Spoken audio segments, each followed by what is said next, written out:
characters. They're rational and they're intelligent. Now I'd like one more, and I'd like it to be somewhat negative. Allison. Okay, so I mean, reading through, like, I could be thrown off, but, like, the father of the two sisters. Baptista. Yeah, Yes. Baptista, he and, like, the men that want to marry the daughters kind of, like, figure it out on their own, like, together, instead of, like, allowing the daughters to choose. Good.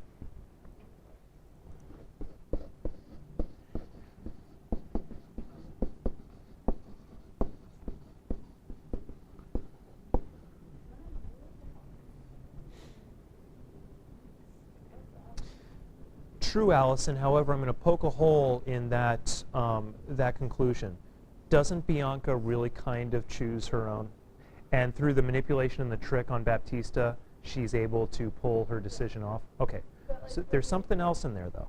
Because, like, for me, like, in the beginning, like, he would talk to, like, I could be off again, but he would talk to two different men, and then they'd try to, he kind of, like, decide, and then he'd, like, try to get them to pay. Certainly. So there's negotiations outside of the women's control over who they will marry. Same is true in Merchant of Venice with Portia. Portia's not allowed to choose her own husband. However, we still see Portia as an exceptionally strong character, and we see that Shakespeare supports her as an exceptionally strong character. There's something else going on here, and it's pretty much captured in the title. Casey, what are you thinking?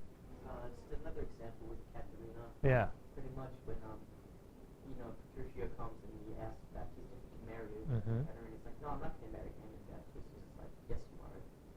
Okay, so Caterina is not given her position to marry Petruchio, and Petruchio, furthermore, insults her at the very wedding day, and Caterina says specifically, why do I have to marry this guy? I don't want to marry this guy. Now, here's the question that we ask.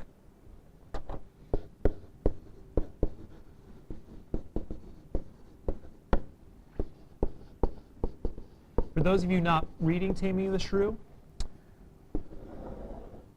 Caterina is the shrew of the title, and a shrew would be a nasty little animal. So a shrew is a metaphor to refer to a woman who is extremely vicious in word, and Caterina is actually physically violent as well.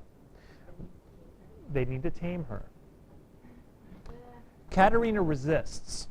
She constantly asserts her own authority, usually in an irrational and very violent manner. It leads to, by the way, some great comedy on stage. Some good comic fight scenes where Caterina's beating people up. Caterina resists. Now here's the question of the Taming of the Shrew people.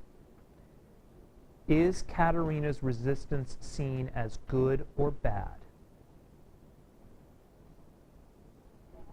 How do you know?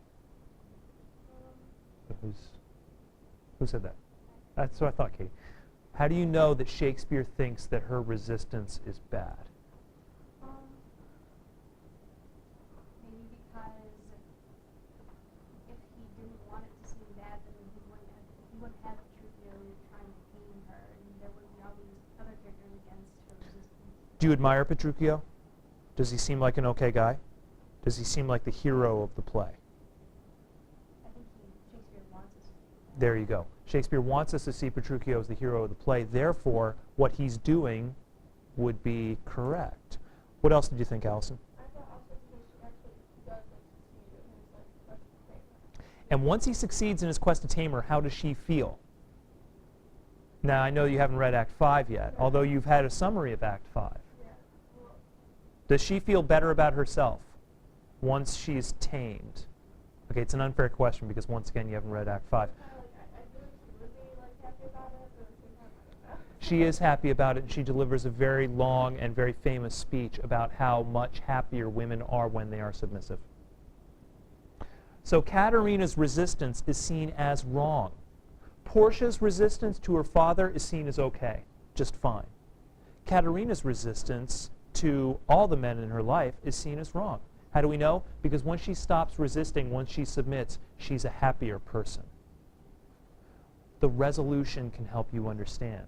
The characters, who says what, can help you understand what gender messages are being given. And those gender messages can come out in a few different categories. They can be repressive. These can be messages of repression. Oh, and by the way, you talked about women for 3 plays. And realize that when we're talking about gender studies, we're talking about feminism, we're talking about any of these political ideologies, they approach both men and women. Men can be seen as repressed as well. Men could be seen as unfairly locked into certain expectations. Like Antonio. Very good. Antonio could in Merchant of Venice could very well be locked into certain male expectations that he's not comfortable with. I think in As You Like It, Jacques is a character who doesn't really fit the expectations that are put upon him. And Orlando has some problems with them too. Messages could be repressive in the sense that they don't allow people to live their own lives. They don't allow people to make their own choices. So some of these gender messages will be very repressive, and I think that the messages given about gender and Taming of the Shrew are pretty repressive. They're telling women, sit down, shut up, and listen. Oh, and that'll make you happy. The messages could be very liberating. And by liberating, I mean allow people to make their own choices. Allow them to do what they wish to do. And I think that Portia, in Merchant of Venice, is given license to do what she'd like to do. I think that in Measure for Measure, Shakespeare gives a certain degree of choice to Isabella. Definitely in Act 5, choice is given to her. In Twelfth Night, wow, seems like Viola controls the entire play. She is given choice in that play to do as she wishes. She controls everything. Or we could simply be exploring it, neither really going one way or another. We could readdress Merchant of Venice and say that Shakespeare is both sending repressive messages and liberating messages. And that's where it becomes really interesting. When we start to see that the text is not necessarily unified, that the text presents all sorts of contradictory messages. And once again, I've said it before, I'll say it again, this is what delights. Wow. Oh, that was awesome, thank you. For those of you listening at home, lightning struck when I said delights. and thunder struck when I dropped the register of my voice. Okay, so anyway, I've said it before and I'll say it again. What delights audiences of Shakespeare is his complexity, is the fact that he's nowhere near so unified in his message. What makes something like Lord of the Flies relatively unreadable after the 5th time of reading it is that the message is really clear, and it's very simple, and it's easy to understand. Shakespeare, you could read Hamlet once a year for the rest of your life and continue to find something new in it. It's that complex a text, that challenging a text. And a lot of what you're reading is that challenging as well. Even Taming of the Shrew provides some interesting confusion about gender roles, especially when you consider the induction. So, we have these 3 possible messages, and of course your task is to use some of the methods that we were just using in the brainstorming to determine what Shakespeare's saying about gender through his play.